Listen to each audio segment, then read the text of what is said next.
Hello friends, welcome to this channel Edify of Ashish. Here we will talk about the plant tissue culture which is a part of plant biotechnology. MSc botany के जो students हैं fourth semester के उनके paper third का ये topic है plant biotechnology का। इस कंटेंट में हम 2 आपके यूनिट्स को कवर कराएंगे। ओके, पूरा ही आपका जो कंटेंट है वो एनसीईआरटी बेस्ड है, so you need not to worry about it. आपको जो इन्फॉर्मेशन मिलेंगी, आपको क्या करना है, इन्फॉर्मेशन जानने के लिए आपको ये पूरा ही वीडियो देखना है। Okay, you need to watch this video thoroughly. So let's start. Plant tissue culture आपने थर्ड सेमेस्टर में भी पढ़ा होगा। प्लांट टिश्यू कल्चर होता क्या था, हम पूरी लाइन का मतलब बताते हैं। होता क्या है, किसी प्लांट की सेल से, टिश्यू से या फिर ऑर्गन को हम एक बिल्कुल कंट्रोल इन्वायरमेंट में, एसेप्टिक कंडीशन में क्या करते हैं, उसको प्रोपेगेट करते हैं, उसे बनाते हैं।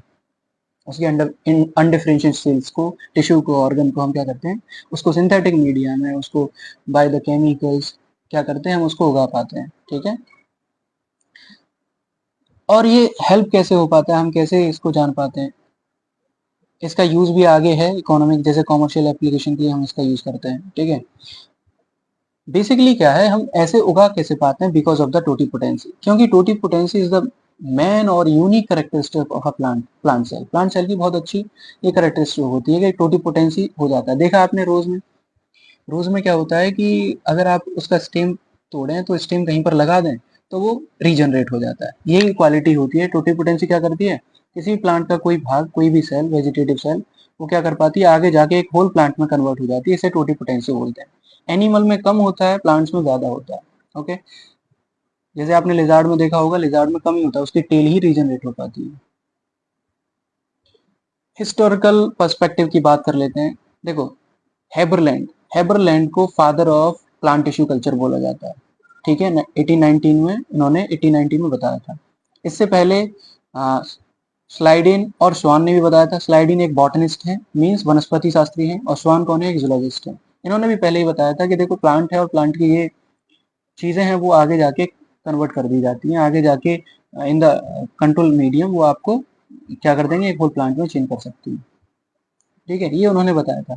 हम आगे ज़्यादा नहीं पढ़ेंगे क्योंकि हमारा ऑब्जेक्टिव टाइप क्वेश्चन है, पेपर है, तो फिर हम उसी के अकॉर्डिंग पढ़ेंगे। ठीक है, father of plant tissue culture you know, Haberlandt. Okay, इसके लिए हमें ज़रूरत क्या क्या पड़ती है, हमें न्यूट्रिएंट मीडिया की ज़रूरत पड़ती है। तो इसका थोड़ा सा वो बता देते हैं, डिस्कवरी कि इन्होंने क्या क्या बताया था। कोकोनट वाटर को हम सबसे पहले यूज़ किया करते थे न्यूट्रिएंट मीडिया में।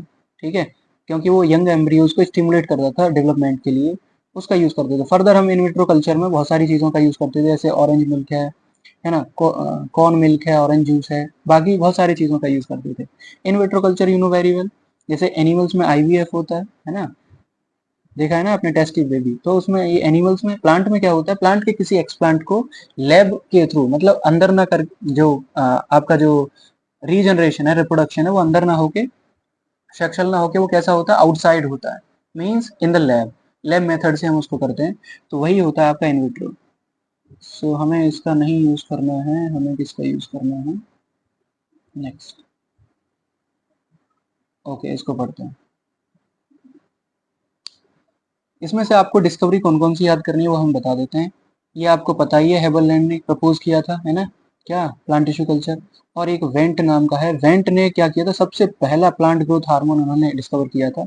कौन सा, इंडोल एसिटिक एसिड, मतलब ऑक्सिन। ओके, इसको याद कर लेना। और इसके अलावा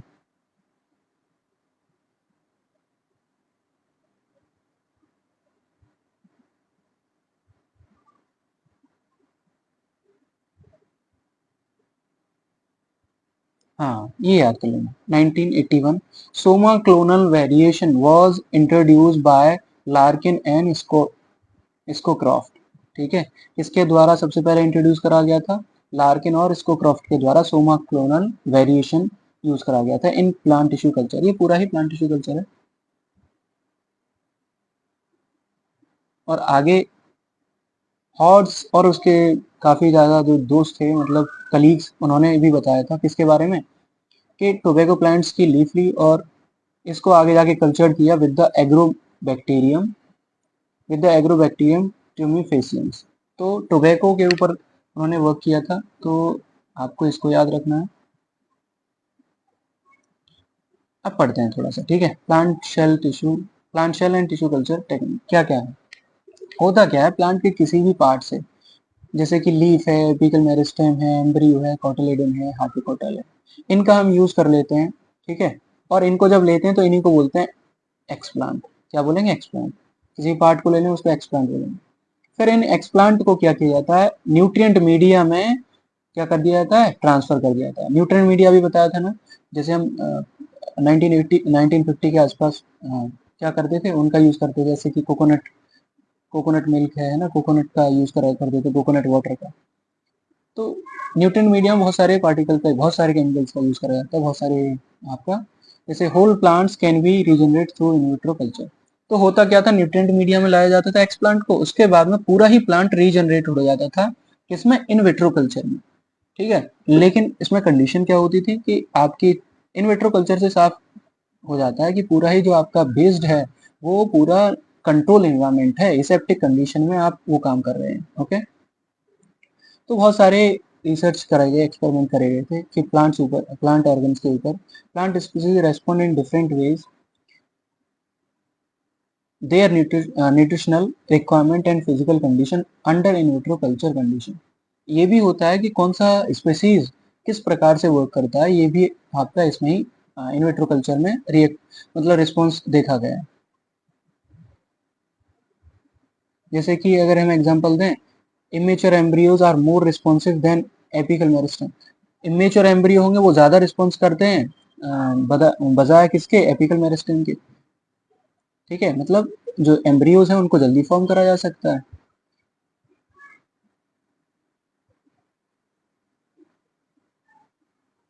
इसको समझ लीजिए। मोस्ट इंपोर्टेंट ऑर्गेनोजेनेसिस के बारे में पढ़ते हैं।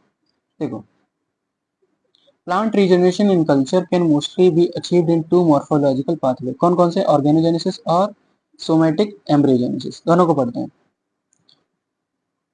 Including formation of various vegetative organs from cell or tissue in plants, means formation of various vegetative organ, बहुत सारे वेजिटेटिव ऑर्गन्स और सेल और टिश्यू का बनना इन plant tissue culture, plant tissue culture में उसको बोला जाता है ऑर्गेनोजेनेसिस। अभी ऑर्गेनोजेनेसिस के बारे में आगे बात करेंगे। और first, the specialised cells of explant start dividing under certain specific condition and form a mass of undifferentiated cells.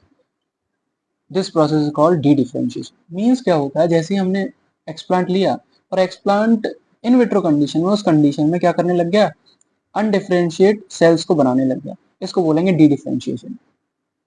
This is followed, अब आगे further, this is followed by the formation of organ primordia.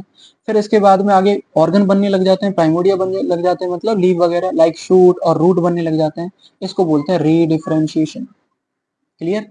री differentiation. इसके बाद में क्या होता है, concentration of growth hormones specially auxin and cytokine, यहाँ पर इनका बहुत बड़ा रोल रहता है, ऑक्सिन और साइटोकाइन का, ठीक है, play an important role in organogenesis. The process of formation of an embryo from somatic cells, formation of embryo from somatic cells is called somatic embryogenesis. ठीक है, समझ में आया होगा।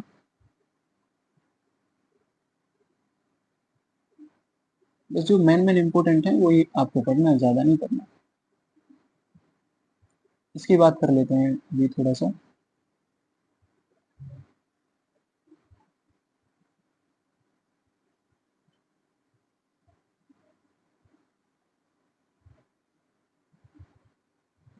इसकी बात करते हैं, sorry. Some of basic requirement of plant tissue culture. Plant tissue culture में किस किस की जरूरत पड़ती है? जैसे हमारे पास में वॉशिंग एरिया होना चाहिए, ठीक है, किस किस कहाँ पर हम काम कर रहे हैं, ग्लास वेयर है ना। प्लांट टिश्यू कल्चर का जो लैब वेयर है पूरा ही साफ होना चाहिए, बिल्कुल ड्राई प्लेस होना चाहिए, साफ होना चाहिए। Various media components, nutrient media के लिए बहुत सारे कंपोनेंट होने चाहिए। फैसिला फैसिलिटी क्या होनी चाहिए कि जो न्यूट्रिएंट मीडिया है वो स्टरलाइज होना चाहिए। कैसे स्टरलाइज कर पाएंगे? ठीक है,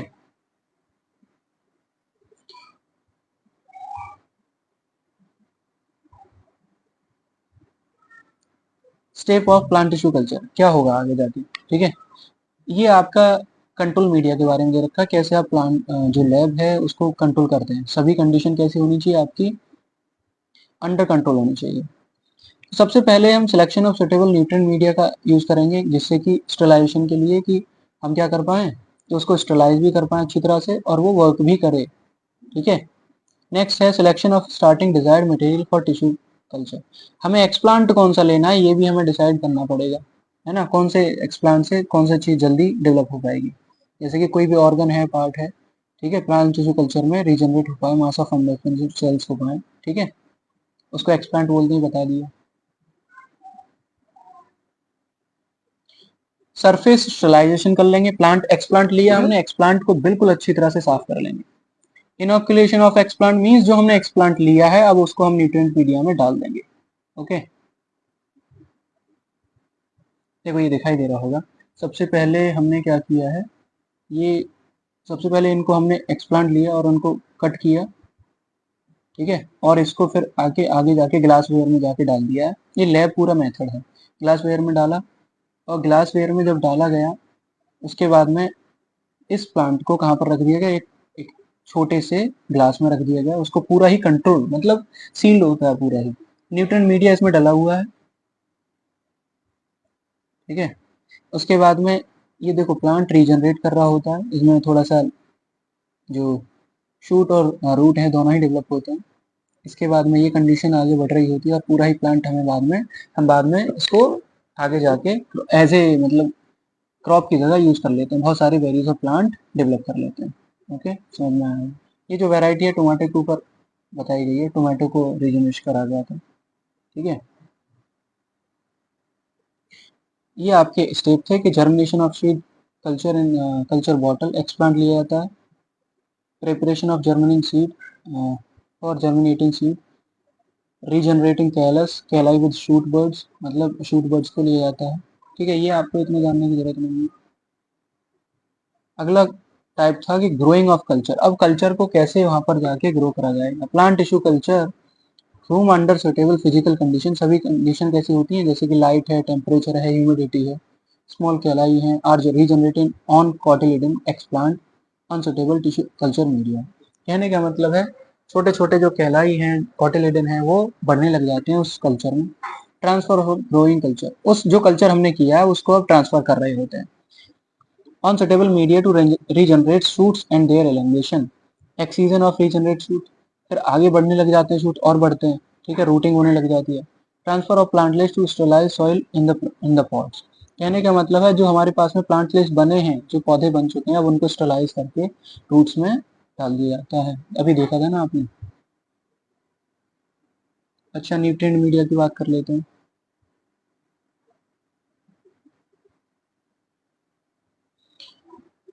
A variety of nutrients and suitable environment condition are required for optimal growth, development of explant. Explant के लिए जरूरत पड़ते हैं बहुत सारे न्यूट्रिएंट्स हैं, सुटेबल एनवायरमेंट कंडीशन की जरूरत पड़ती है। इसमें क्या क्या जुड़ा होता है, depending upon the type of plant species. ये भी जरूरत है कि प्लांट स्पीसीज पर डिपेंड करेगा कि वो कितना जल्दी ग्रो हो पाएगा और कौन सा ये है, रेसिस्टिव है या फिर ससेप्टेबल है, काम कर पाएगा या फिर नहीं, लाइक मोनोकॉट और डाइकॉट, ठीक है। और इसमें थोड़ा सा इसमें क्या क्या जरूरत पड़ेगी, जैसे सबसे पहले इनऑर्गेनिक कंपोनेंट्स होंगे, ऑर्गेनिक कंपोनेंट पूछा जा सकता है कि कौन कौन से कंपोनेंट हो सकते हैं। कार्बन सोर्स मिलेगा चारकोल की तरह, ठीक है। प्लांट ग्रोथ हार्मोन्स भी डालने पड़ते हैं, ठीक है, जैसे कि आपका अभी बताया था हमने ऑक्सीजन वगैरह। जेलिन जेलिंग एजेंट डालने पड़ते हैं, है ना, एल्जीनेट आगे बताएंगे, एंटीबायोटिक डालने पड़ते हैं इसमें। तो ये पूरे कंपोनेंट हैं न्यूट्रिएंट मीडिया में डालने के लिए।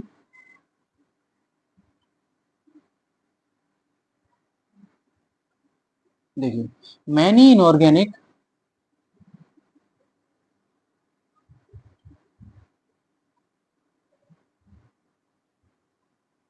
या many inorganic components are required in large amount, ठीक है, मिली मोलर कंसंट्रेशन, बड़े मात्रा में, जो ज्यादा बड़े लार्ज मात्रा में प्रेजेंट रहेंगे उन्हें जरूरत पड़ेगी तो उन्हें बोलते हैं मैक्रोन्यूट्रिएंट्स, ठीक है। जैसे कि कार्बन है, ये आपने पिछले उसमें भी पढ़ा होगा, आपके पेपर में भी आया था।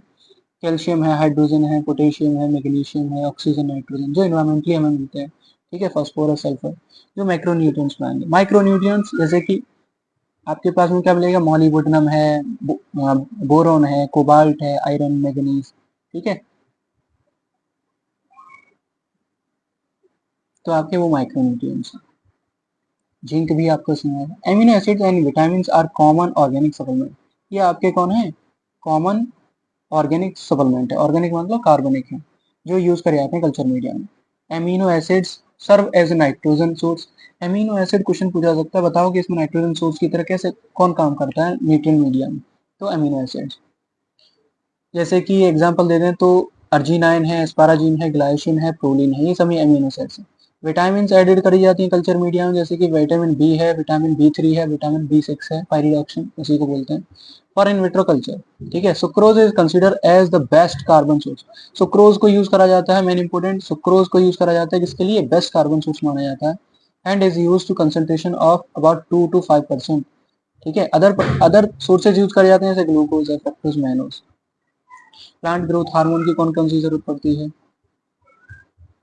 प्लांट ग्रोथ हार्मोन, ये भी बड़ा रोल निभाते हैं उस प्लांट, इसमें प्लांट ग्रोथ में। जैसे कि देर आर 5, ये तो आपने पढ़ा होगा, auxin, cytokinin, gibberellin, abscisic acid, methylene, ये सब पढ़ लिया होगा।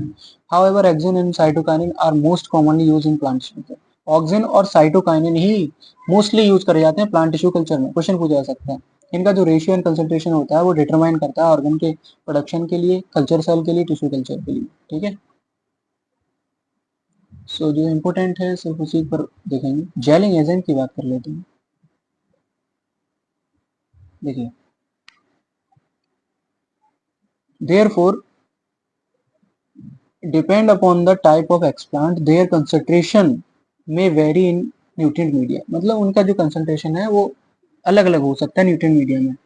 Gelling agent is required for solid culture media, मतलब सॉलिड प्लांट है, प्लांट को हमें अगर जैसे मिट्टी में रहेगा तो मिट्टी एक प्रकार का उसके लिए होल्ड करके रखती है रूट को, तो वैसे ही हमें जेलिंग एजेंट चाहिए होगा उसको होल्ड करने के लिए। जैसे एगार यूज करा जाता है, mostly use in gelling agent, ideal for the routine application. समझ में आ गया ना, किसका यूज करते हैं, एगार का जेलिंग एजेंट में। Further pH of nutrient media कितनी रहती है, 5.8 टू 5.8 टू 6, 5.8 टू 6 याद रखना है इसको, इंपॉर्टेंट है इसमें।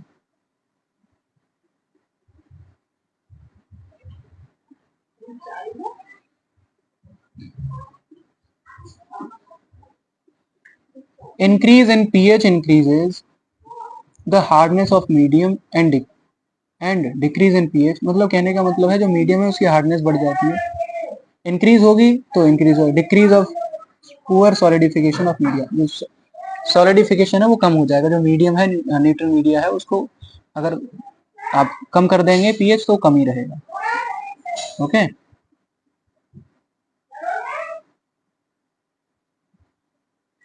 कल्चर टाइप कौन कौन से हो सकते हैं, ये भी आपका आएगा, कल्चर टाइप कौन कौन से हैं।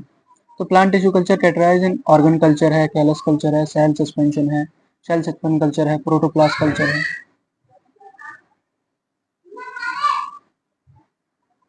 Okay. Composition of commonly use plant tissue culture media, MS media कैसे यूज करा जाता है, ठीक है। इसमें कौन कौन से कंपोनेंट यूज करे जाएंगे एमएस मीडिया में, जैसे कि आपका मैग्नीशियम सल्फेट है, सोडियम हाइड्रोक्साइड फॉस्फेट है, ठीक है। लेकिन इसमें से आपको ये याद रखना है कैल्शियम क्लोराइड वाला, ठीक है, कैल्शियम क्लोराइड है, ये यूज करा जाता है। और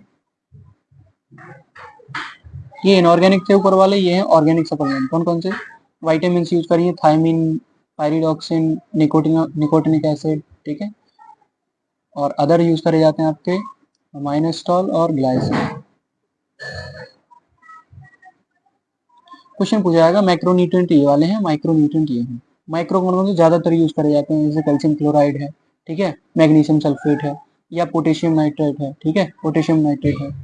और इधर बात करें माइक्रोन्यूट्रिएंट्स की तो माइक्रो जिंक सल्फेट यूज करा जाता है, इंपॉर्टेंट है, ठीक है, मैग्नीज सल्फेट है, ये आपको इंपॉर्टेंट याद रखना है।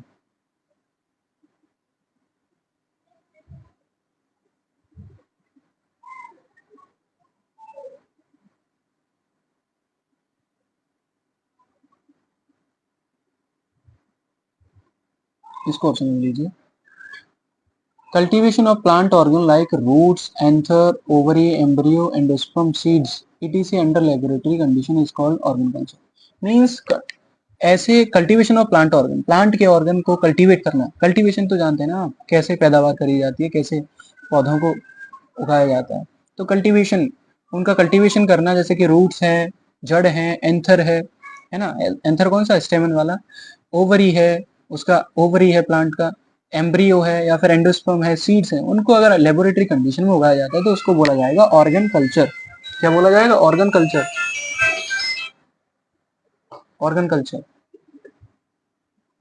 Depending upon the type of organ the culture is called root culture. ये अपॉन मतलब ऑर्गन कल्चर पर डिपेंड होगा, the culture is called root culture. मतलब आप जैसे आपका ओवरी है तो ओवरी कल्चर हो जाएगा, ऑम्ब्री है तो एम्ब्री कल्चर, अपॉन ऑर्गन के ऊपर डिपेंड करता है। This culture is called callus culture. इस जैसे कि वेरियस प्लांट्स में induce differentiation and form unorganised mass of cells called callus. ये तो हमको पता है कैलस क्या है। ऐसे प्लांट्स जो क्या करेंगे, डी डिफरेंशिएशन करेंगे और ऐसा अनऑर्गेनाइज्ड मास ऑफ सेल्स बना देंगे जिसको हम बोलेंगे कैलस। कैलस क्या होगा, अनऑर्गेनाइज्ड मास ऑफ सेल्स। ध्यान रखना, unorganised mass of cells is called callus. इसको बोला जाएगा callus culture. Callus culture means unorganised mass of cells is called callus culture. Single cells can be isolated either from callus or other plant parts by mechanical or enzymatic method। चाहे enzymatic method से कर लो, mechanical method से, और callus के द्वारा किसी भी single cell को आइसोलेट करना। These single cells can be cultured in the liquid medium and therefore referred to as cell suspension। और उनको सेल सस्पेंशन कल्चर के द्वारा क्या कर लिया जाएगा, आइसोलेट कर लिया जाएगा और बाद में इससे एम्ब्रियो फॉर्म कर लिया जाएगा। इसको छोड़िए। Application of plant tissue culture, इसका यूज कैसे होता है वो देखते हैं। देखो, हालांकि कॉमर्शियल इसका बहुत यूज है, फिर भी हम सब चीज़ें पढ़ेंगे। जैसे कि सिंथेटिक सीड हमें मिल जाएंगे, इससे सिंथेटिक सीड इजीली बन जाते हैं। क्रायो प्रिजर्वेशन में यूज करा जाता है। क्रायो प्रिजर्वेशन क्या होता है, ऐसा प्रिजर्वेशन है जो आगे नेक्स्ट, जैसे कि जर्म प्लाज्म का यूज है, जर्म प्लाज्म का कंजर्वेशन करा जाता है और इसका भी जो टेम्परेचर होता है वो काफ़ी लो रखा जाता है। ठीक है, इसको भी आगे बताएंगे। सोमेटिक एम्ब्रियोजेनेसिस है, सोमेटिक एम्ब्रियोजेनेसिस है। सोमा क्लोनल वेरिएशन है, सोमा क्लोनल वेरिएशन की भी बात करेंगे। वेरियस फ्री प्लांट्स हैं, ठीक है। इसमें सेल कल्चर क्या होगा, देखो, सेकेंडरी मेटाबोलाइट। सेकेंडरी मेटाबोलाइट जानते हैं ना आप, अरे आपने लास्ट लेक्चर में पढ़ा था और लास्ट आपके पेपर में भी आया था, काफी आया था। मीन्स जो प्रीवियस डेवलपमेंट में, प्लांट के डेवलपमेंट में पार्ट नहीं करते, वही होते हैं सेकेंडरी मेटाबोलाइट। पहले प्राइमरी मेटाबोलाइट्स खत्म होंगे, देन ये जनरेट होंगे। जेनेटिक ट्रांसफॉर्मेशन है, ये सेल की बात करें, हैप्लॉइड ट्रिप्लॉइड प्रोडक्शन है। माइक्रो प्रोपेगेशन है। माइक्रो प्रोपेगेशन क्या होता है, विदाउट सेक्सुअल रिप्रोडक्शन किसी एम्ब्रियो को फॉर्म करना, प्लांट कल्चर करना, ठीक है, प्लांट को बनाना। प्रोटोप्लास्ट कल्चर है, इनके बारे में पढ़ते हैं। माइक्रो प्रोपेगेशन पहला ही आ गया। माइक्रो प्रोपेगेशन क्या है, it is a tissue culture technique that is used to multiply the plants without sexual production. Means without sexual production और सीड फॉर्मेशन के हम क्या बना लेते हैं, प्लांट को, बहुत बहुत सारे प्लांट को बना लेते हैं। ये एक टिश्यू कल्चर की टेक्निक है, ठीक है। और ये क्या होंगे, ये अपने पेरेंट के जहाँ से यूज करे गए उन्हीं की तरह होंगे, बिल्कुल क्लोनिंग होंगे, आइडेंटिकल बोले जाएंगे, ठीक है। अब कैसे यूज करा जाता है, जैसे ट्रेडिशनली पुराने तरीके से कैसे करते थे, जैसे कटिंग कर लेते, बडिंग, ग्राफ्टिंग, कॉम्स, ट्यूबर्स का यूज कर लेते थे हम प्रोपेग्यूल्स का यूज कर लेते, मतलब मान लो कि रोज है, गुलाब है, गुलाब की लकड़ी तोड़ी और हमने गुलाब उगा ली। तो ये क्या होता था, ये ट्रेडिशनली मेथड था, ठीक है। लेकिन ये प्रोसीजर जो होता था ना, वो बहुत ही कठिन होता था, लेबोरियस होता था, डिपेंडेंट होता था, एनवायरमेंटल कंडीशन के ऊपर डिपेंड होता था, ठीक है। और इसका सक्सेस रेट काफी कम होता था। तो माइक्रो प्रोपगेशन क्या हुआ, can be use address to above mention problem. तो ये ऊपर वाली जो प्रॉब्लम है, इनको किस लिए यूज कर सकते हैं हम, टिश्यू कल्चर के थ्रू यूज कर सकते हैं। जैसे it result in rapid multiplication of plant with in a short period of time and small space. मतलब कम जगह पर कम ही समय में रैपिड मल्टीप्लिकेशन के यूज कर सकते हैं हम आगे टिश्यू कल्चर का, ठीक है। Since it formed under control environment condition, micro propagation is not season dependent. तो माइक्रो प्रोपगेशन कभी भी क्या नहीं होता, सीजन डिपेंडेंट नहीं है। दिस, जब से इसका यूज करा गया, this method is useful for the multiplication of non fertile plants. Means ऐसे प्लांट जो फर्टाइल नहीं हो पाते हैं उनके लिए मेथड यूज करा जाता है, ठीक है। और हम अपने जैसे कि इंडेजर्ड प्लांट्स हैं, अदर प्लांट्स हैं for which character of choice can not be maintain. Maintained by sexual reproduction allied nutrient media का यूज करके विद सुटेबल हार्मोन का यूज करके somatic embryo are produce on the callus tissue. So जो somatic embryo उनको produce करा जाता है कहाँ पर, कैलस टिश्यू में, और उसके बाद में हम आर्टिफिशियल सीड को प्राप्त कर लेते हैं। They are produce by artificial encapsulation of somatic embryos. Somatic embryos का यूज करेंगे, ठीक है। सुटेबल मैट्रिक्स का यूज करेंगे जिससे कि एक प्रोटेक्टिंग कोटिंग लग जाती है उस पर, ठीक है। विद ग्रोथ रेगुलेटर्स का यूज करेंगे, मींस हार्मोन्स का भी यूज करना पड़ता है। आर्टिफिशियल सीड को फिर स्टोर कर लिया जाता है, बहुत ही लंबे समय तक आराम से रख सकते हैं और जिससे हम पूरा क्रॉप बना सकते हैं। Rapid mass of propagation, elite plants survive कर सकते हैं, as well as hybrid variety को हम क्या कर सकते हैं, फॉर्म कर सकते हैं। जैसे कि प्रोडक्शन ऑफ कैरेट है, आर्टिफिशियल सीड किसमें प्राप्त किए गए, जैसे कैरेट है, ग्रेप्स है, सैंडलवुड चंदन की लकड़ी। जैसे को इसको देखिए, सबसे पहले क्या किया गया था, एक एम्ब्रियो लिया गया है, ठीक है। इसमें आर्टिफिशियल सीड कोड देखो अपने आप ही जर्मिनेट हुआ है, न्यूट्रिएंट एलिमेंट डाले गए थे, ग्रोथ रेगुलेटर डाले थे, मतलब हार्मोन डाले गए थे। इसमें एंटीबायोटिक और एंटी फंगल एजेंट भी डाल दिए जिससे कि इसको बीमारी ना लगे, इसमें डिजीज ना हो जाए। जेलिंग एजेंट डाला गया था, ठीक है। सोडियम अल्जीनेट का यूज करा जाएगा जेलिंग एजेंट की जगह। जेलिंग एजेंट एगार्ड यूज करा गया था, ये समझ लीजिए। आगे भी बात करेंगे जेलिंग एजेंट की। सोमेटिक एम्ब्रियो है, सोमेटिक एम्ब्रियो ये फॉर्म होने लग गया, मतलब बढ़ने लग गया, ठीक है। Schematic representation of an artificial seed, एक आर्टिफिशियल सीड है, लैब में बनाया गया। अब इसको समझिए, ये हैप्लॉइड और ट्रिप्लॉइड प्रोडक्शन कैसे होता है, 2 मिनट हम बात करते हैं। हालांकि अनलाइक डिप्लॉइड प्लांट्स, एक डिप्लॉइड प्लांट्स हैं which have 2 sets of chromosome, जिनके पास में 2 क्रोमोसोम होता है ना, 2 समान में 2n होता है, डिप्लॉइड होता है। Haploid plants have only 1 set, haploid plant के पास में एक ही सेट क्रोमोसोम का होता है। Like the number of chromosome in the gametes of diploid plant, haploids are used to produce genetically homozygous diploid plants by doubling the chromosome। तो जो haploid plants है ना, उनका यूज करके, उनके क्रोमोसोम को बढ़ा के, उनका डिप्लॉइड क्रोमोसोम करके उसको यूज करा जाता है, ठीक है। उसका थ्रू द कॉल्चिसिन एप्लीकेशन, मतलब कैल्चिसिन का प्रयोग करके इनका यूज करा, डबलिंग करा जाता है क्रोमोसोम का, okay. these homozygous diploid plants are frequently used in cross breeding, इनको क्रॉस ब्रीडिंग में यूज करा जाता है आगे जाके, और इनसे प्लांट्स बनाए जाते हैं, ओके। जैसे कि पॉलन कल्चर के द्वारा, यहाँ पर ओवरी कल्चर के द्वारा यहाँ पर जैसे यूज कराया। Many variety of broccoli, Brassica, Brassica सरसों, सॉर्गम है, ज्वार है, चावल है, ठीक है। और टोबैको जो तंबाकू होता है उसका कुछ यूज है। सोमेटिक सोमेटिक हाइब्रिड समझ लीजिए। Sexual reproduction involves the fusion of haploid gametes to produce zygote which develop into a new individual। मतलब sexual reproduction involves the fusion of haploid gametes, सीधी सी बात है, सेक्सुअल रिप्रोडक्शन होगा तो हैप्लॉइड गैमेट्स जुड़ेंगे और जायगोट बन जाएगा, सिमिलर चीज, ठीक है। लेकिन होता क्या है, it is limited to similar individual as interspecific और intergeneric crosses do not occur, कभी क्रॉस नहीं होता because of the species barrier, क्योंकि स्पीसीज में कुछ ना कुछ बाधा हो जाती है। इसीलिए अच्छे करेक्टर्स को from one species can not be transfer to another, दूसरे में नहीं जा सकती दूसरे करेक्टर, थ्रू सेक्सुअल रिप्रोडक्शन, किसके द्वारा, सेक्सुअल रिप्रोडक्शन के द्वारा। इसीलिए हम क्रॉस रिप्रोडक्शन कराना पड़ता है।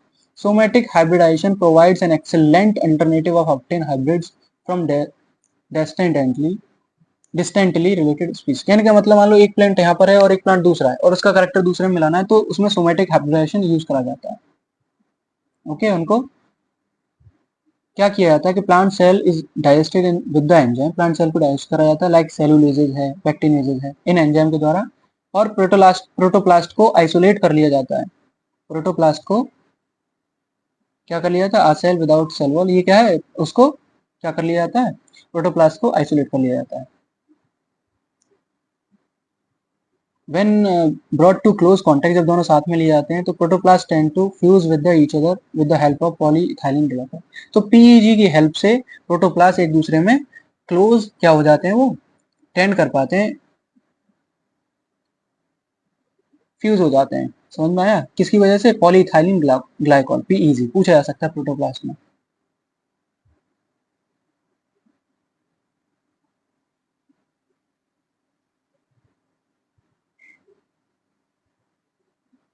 जैसे समझ लीजिए ये प्रोटोप्लास्ट एक प्लांट का था, ये प्रोटोप्लास्ट दूसरे प्लांट का था, और by the help of PEG क्या हो गया, ये दोनों फ्यूज्ड हो गए। और फ्यूज्ड हुए तो हुआ क्या,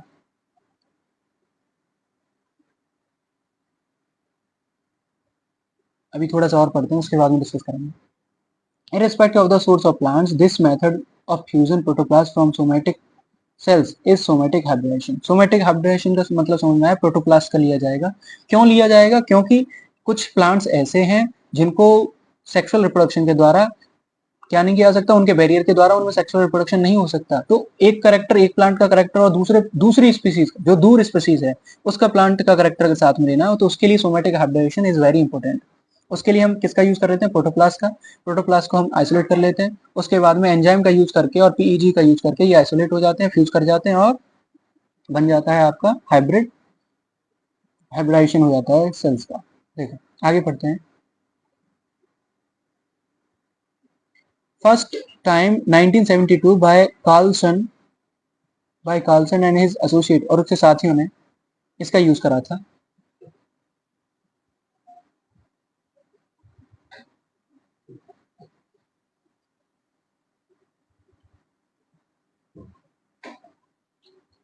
ओके देखिए, उनसे काफी नंबर ऑफ क्रॉप्स लाइक जैसे कि पोटैटो इनके द्वारा यूज करी गई, राइस, चावल, ब्रेसिका है ना, सरसों है। Several traits are controlled by genes located in the cytoplasmic organelle like cytoplasmic male sterility in controlled by the mitochondrial genome various chloroplast encodes many key proteins involved in photosynthesis। कहने का मतलब है उनको control किया जा सकता है, बहुत सारे लक्षण जो ट्रेड्स हैं उनको कंट्रोल कराया जा सकता है बाय द जीन लोकेशन, है ना, इन द साइटोप्लाज्मिक ऑर्गेनेल, जैसे कि साइटोप्लाज्म है स्पेशली।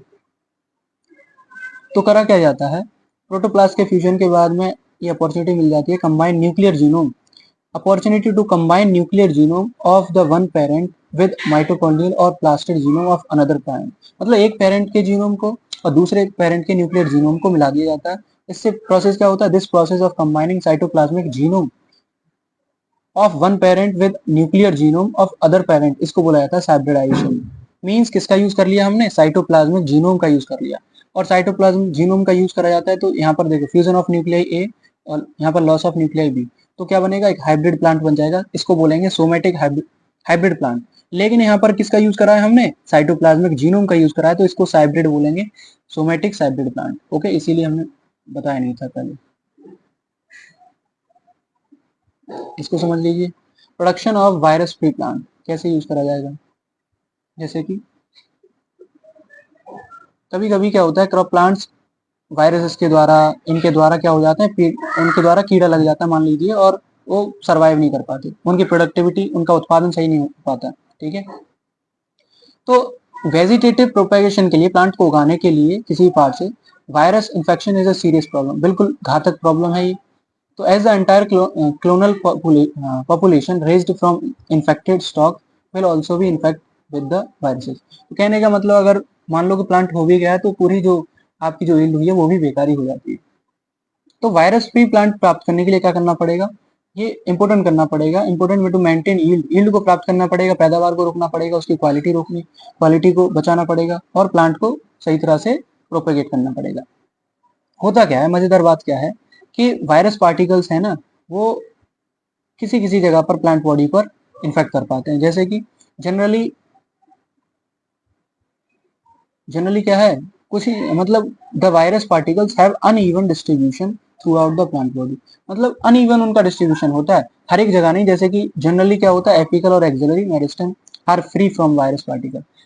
एपिकल जो पार्ट है प्लांट का और एक्सिलरी मेरिस्टम वहां पर वायरस नहीं पहुंच पाते, वहां पर उनका पहुंच ही नहीं हो पाता। तो इसीलिए क्या कर लेंगे, एपिकल पार्ट को ले लेंगे, उससे हम आराम से एक्सप्लांट बना लेंगे, और एक्सप्लांट के जरिए हम आगे जाके वायरस फ्री प्लांट ले सकते हैं, वायरस फ्री प्लांट बना सकते हैं। जैसे कि किसका यूज करा जाएगा, क्रॉप है जैसे कि शुगर केन का यूज करा गया, बनाना, पोटैटो, ठीक है, वायरस फ्री प्लांट हमने ये ले लिया।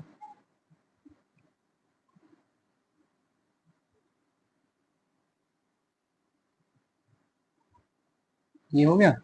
अब बात कर लेते हैं Soma clonal variation, very important genetic variability है क्या है, terminally differentiate somatic cells in plants accumulated genetic variation. Differentiate somatic जो सेल होगी उसमें प्लांट में उसमें बहुत सारे जेनेटिक वेरिएशन होंगे पहली बार। As these are not associated with germline layer, germline layer पर ये प्रेजेंट नहीं होती। These variation are not transferred to next generation, ये नेक्स्ट जनरेशन में नहीं जा सकते। Okay, when these somatic tissue having genetic variation, जब इनके पास में जेनेटिक वेरिएशन होते हैं तो ये एक्सप्लांट की तरह से यूज करे जा सकते हैं और टिश्यू कल्चर में यूज करे जा सकते हैं। इनको पास करा जाता है एक्सप्रेस करने के लिए न्यू रीजनरेट प्लांट में, न्यू जनरेशन कहने का मतलब दूसरा प्लांट बनाया जाता है। In addition long term in vitro callus and cell suspension, मतलब लंबे समय तक इनको सेल सस्पेंशन में डाला जाता है और सेल सस्पेंशन के द्वारा में इंट्रोड्यूस जेनेटिक वेरिएशन, इसके द्वारा इंट्रोड्यूस करा जाता है कि हाँ जेनेटिक वेरिएशन यहाँ पर अवेलेबिलिटी आ जाएगी, which are also expressed in newly regenerated plants. और जब उसमें ये जनरेशन आ जाएगी, उनमें ये वेरिएशन आएंगे तो अगली प्लांट में भी आ जाएंगे, अगली जनरेशन में। Therefore, genetic variation observed in plant regenerated from cultured somatic tissue are called somaclonal variation. Means plant में जो सोमाक्लोनल वेरिएशन है वो फर्स्ट जनरेशन से नेक्स्ट जनरेशन में जाए थ्रू द इसका सेल सस्पेंशन टिश्यू कल्चर के द्वारा, तो इसको सोमाक्लोनल वेरिएशन